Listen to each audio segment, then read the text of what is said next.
यहाँ पर हमारे पास में दो क्लोज हैं, वेट जो है वो आ रहा है, अनटिल कि जुड़ने के बाद में एक क्लोज और हमारे पास में आ रहा है। तो यहाँ पर आपको ध्यान रखना है कि ऐसा सेंटेंस कि जिसके अंदर हम अनटिल अनलेस का यूज़ करते हैं, एडवर्ब क्लोज डिपेंडेंट क्लोज के रूप में होता है, तो वहाँ पर हम प्रेजेंट परफेक्ट टेंस का यूज़ करते हैं। यहाँ पर थोड़ा सा आपको शायद हो रहा होगा कि डिस्टर्ब हो रहे होंगे, समझ में नहीं आ रहा होगा। मैं आपको क्लोज के बारे में बताऊंगा, तब आपको ये ज़्यादा बेटर तरीके से समझ में आ जाएगा। पहले मैं एक दो एग्जाम्पल बता देता हूँ और उसके बाद में मैं आपको क्लोज के बारे में थोड़ा सा बता दूंगा। Wait until you not see the doctor, you have not seen the doctor. तो यहाँ पर हमारे पास में दो क्लोजेज आ रहे हैं। जब दो क्लोजेज अंटिल से जुड़ रहे हैं, आप सीधी सी बात समझ लीजिए कि यहाँ पर दो क्लोजेज जब अंटिल से जुड़ रहे हैं और या टिल से जुड़ता है या when, as soon as, if, before, after, unless, इनसे जुड़ता है, तो हम उसके अंदर हैज, हैव प्लस वर्ब की थर्ड फॉर्म का यूज करते हैं।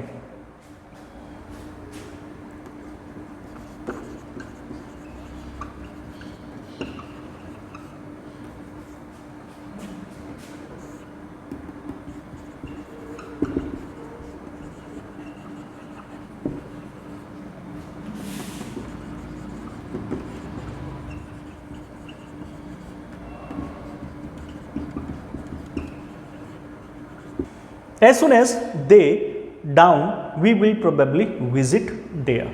ओके, अब यहां पर देखिए as soon as they down, यहां तक का जो है एक क्लोज है हमारे पास में और दूसरा क्लोज हमारे पास में ये है। एक्चुअली होता क्या है कि जहां पर जो क्लोज अपना पूरा मीनिंग देता है उसे हम मेन क्लोज बोलते हैं। अब यहां पर we will probably visit there, ये आपका मेन क्लोज है। और जहां पर जो इसके ऊपर आश्रित होता है, डिपेंड करता है मेन क्लोज के ऊपर अपने पूरे अर्थ को देने के लिए, अपने पूरे मीनिंग के लिए, क्योंकि यहां पर as soon as they settle down, अब यहां पर इसका पूरा जो है वो अपना मीनिंग नहीं निकल रहा, कहीं ना कहीं इसमें आगे होना चाहिए ऐसा हमें लग रहा है। तो ऐसे सेंटेंस जो क्लोज होते हैं, जो अपने आप में पूरा मीनिंग नहीं देते, उनको हम डिपेंडेंट क्लोज बोलते हैं। तो ये जो है ये हमारे पास में एक डिपेंडेंट क्लोज है। ये एक डिपेंडेंट क्लोज है, हम इसको विस्तार से करेंगे क्लोज का जो टॉपिक आएगा उसके अंदर। तो as soon as they down we will probably visit there, तो मेन क्लोज जिसमें कोई भी वर्ड का यूज नहीं होता, यहां पर डिपेंडेंट क्लोज है। तो डिपेंडेंट क्लोज के अंदर ये क्या है, यहां अपने आप में जो है वो पूरा अर्थ नहीं दे रहा है, तो जिसमें एज सुन एज का यूज किया है, तो मैंने यहां लिखा भी है एज सुन एज। तो अगर इनमें से कोई वर्ड डिपेंडेंट क्लोज में आ जाता है तो हम वहां पर यूज करते हैं present perfect tense, as soon as they have settled down. Okay students, अब हम कर रहे हैं fifth point.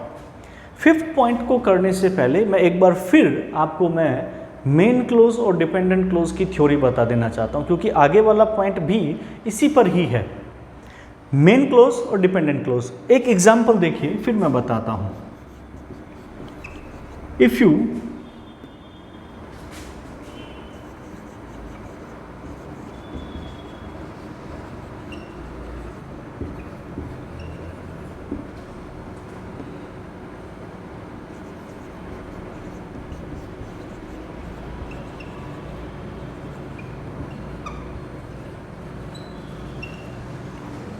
If you come at my home I will give you a warm welcome. Okay, तो यहां पर देखिए हमारे पास में ये सेंटेंस तो एक ही है, एक ही सेंटेंस बना किससे है, इन दो को जोड़ने से। एक तो ये और एक ये जो दो छोटे छोटे सेंटेंस जिसे हम इंग्लिश में क्लोज बोलते हैं, हिंदी में उपवाक्य बोलते हैं, इन दो उपवाक्यों को जोड़ने से एक वाक्य बना। मतलब कि with these two clauses we made a single sentence, इन दो क्लोजेज के साथ में हमने एक सेंटेंस बनाया। ठीक है, अब यहां पर ये देखिए इनमें मेन क्लोज कौन सा है और डिपेंडेंट क्लोज कौन सा है। मेन क्लोज वो होता है कि जो अपना पूरा मीनिंग शो करता है। यहां पर I will give U a warm welcome, अगर हम इसको हिंदी में पढ़ेंगे तो यहाँ पर ये अपना पूरा मीनिंग दे रहा है, ये किसी पर डिपेंड नहीं है, तो इसीलिए इसको हम क्या बोलते हैं, मेन क्लोज कहते हैं। अब दूसरे में देखिए, if you come at my home, यहाँ पर इफ़ लगते ही अपने आप में ये अधूरा हो गया, इनकम्प्लीट हो गया, क्योंकि अगर मैं आगे वाले सेंटेंस को हाइड कर दूं और मैं इसको ना पढ़ूं, तो if you come at my home, यदि तुम मेरे घर आओगे, तो क्या हो जाएगा भाई, क्या करोगे, यदि तुम मेरे घर आओगे, कंप्लीट है, नहीं है, अपने आप में पूरा नहीं है, तो पूरा नहीं है, इसीलिए इसको हम क्या बोलते हैं, डिपेंडेंट क्लोज कहते हैं।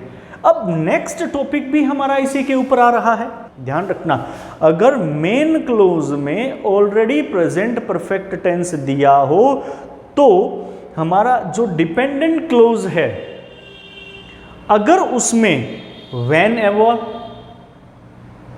हाउ एवर या व्हेन का यूज होता है तो उसमें भी हम प्रेजेंट परफेक्ट टेंस को यूज करेंगे। क्लियर, मैं इसको लिख देता हूं, एक बार ये आप इतने का स्क्रीनशॉट ले लीजिए। Okay, listen carefully.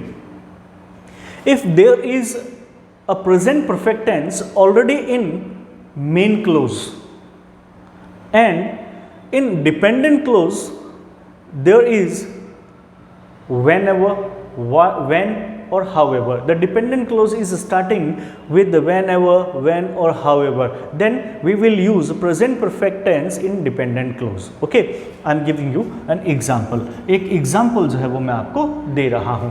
Okay, whenever we there, the sun has come out nearly every day. Okay, अब यहाँ पर देखिए हमारे पास में क्या है, मैंने पहले कहा डिपेंडेंट क्लोज और मेन क्लोज। अब यहाँ पर ये द से लेकर के यहाँ तक जो है वो हमारे पास में क्या है, मेन क्लोज है, और इस मेन क्लोज में हैज़ कम यानी कि जो आपका प्रेजेंट परफेक्ट है वो ऑलरेडी यूज़ किया गया है। और दूसरी कंडीशन हमारे पास में क्या थी कि अगर डिपेंडेंट क्लोज जो है वो व्हेन एवर से स्टार्ट होता है, व्हेन से या हाउ एवर से स्टार्ट होता है, तो हम इसमें भी प्रेजेंट परफेक्ट टेंस का यूज़ करेंगे। तो दोनों ही कंडीशन फुलफिल हो रही है, तो वी हैव स्टेड, तो यहाँ पर हैज हैव प्लस वर्ब की थर्ड फॉर्म का यूज करते हैं। ठीक है, we have all listened carefully whenever there any interesting program, और ब्रैकेट में हमारे पास में आ गया बी। ठीक है, अब यहाँ पर भी देखिए, अब डिपेंडेंट क्लोज पहले दिया हो या मेन क्लोज बाद में दिया हो, या मेन क्लोज पहले दिया हो डिपेंडेंट क्लोज बाद में दिया हो, कोई फर्क नहीं पड़ता। यहाँ पर हमारे पास में मेन क्लोज जो है वो पहले दे दिया, ये मेन क्लोज जो है वो पहले दिया हुआ है और डिपेंडेंट क्लोज बाद में दिया हुआ है। पर यहाँ पर हो क्या रहा है, मेन क्लोज में हमारे पास में जो है वो प्रेजेंट परफेक्ट ऑलरेडी दिया हुआ है, तो इसीलिए डिपेंडेंट क्लोज में भी हम यहाँ पर प्रेजेंट परफेक्ट टेंस का यूज करेंगे, क्योंकि ये स्टार्ट किससे हो रहा है, व्हेन एवर से हो रहा है। तो there has been any interesting program, कि we have all listen carefully whenever there has been any interesting program. Clear? I think you all have understood it very well, and I also think that my previous videos were also useful for you. वो भी आपके लिए बहुत ज़्यादा useful थी, and it will be useful in future also. So please like, share and subscribe my channel. Don't forget, because your motivation will give me the power to go ahead. So thank you very much to watch and listen to me carefully. Thank you.